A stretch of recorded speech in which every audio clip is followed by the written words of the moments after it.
everyone has sexual fantasies. Why doesn't she realize that I want something different? Why doesn't he understand that this is not what I had in mind? And we're ashamed to ask. And we're afraid to ask. He might reject me. She might think I'm perverted.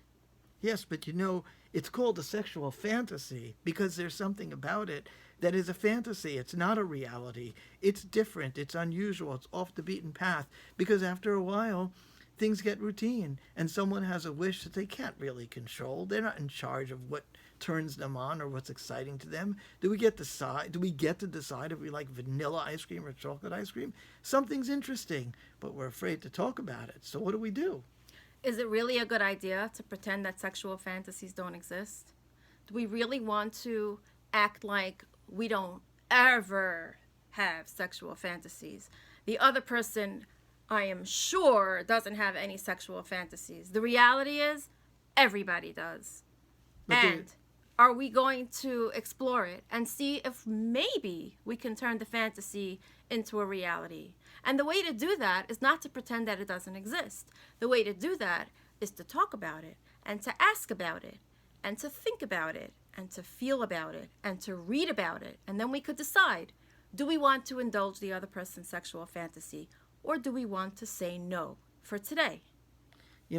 Sometimes sexual fantasies are embarrassing, not because they're exotic. Maybe they're really routine and boring. Maybe somebody has a wish that they want to be held for an hour. Maybe somebody has a wish that they want to be complimented, even though they're not looking particularly dressed up or handsome.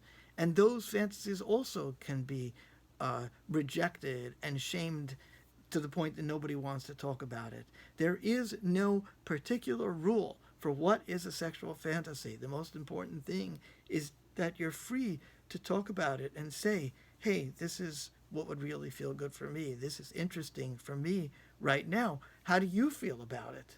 It is so important to make the environment between each other safe so that we can talk about it and nobody should be shamed for their thoughts. And just like you don't get your partner a birthday present or an anniversary gift of something that you think is cool, you get a present that they think is cool and that they want. The same with sexual fantasies. We respect what the other person wants. Whether we do it or not, we respect it.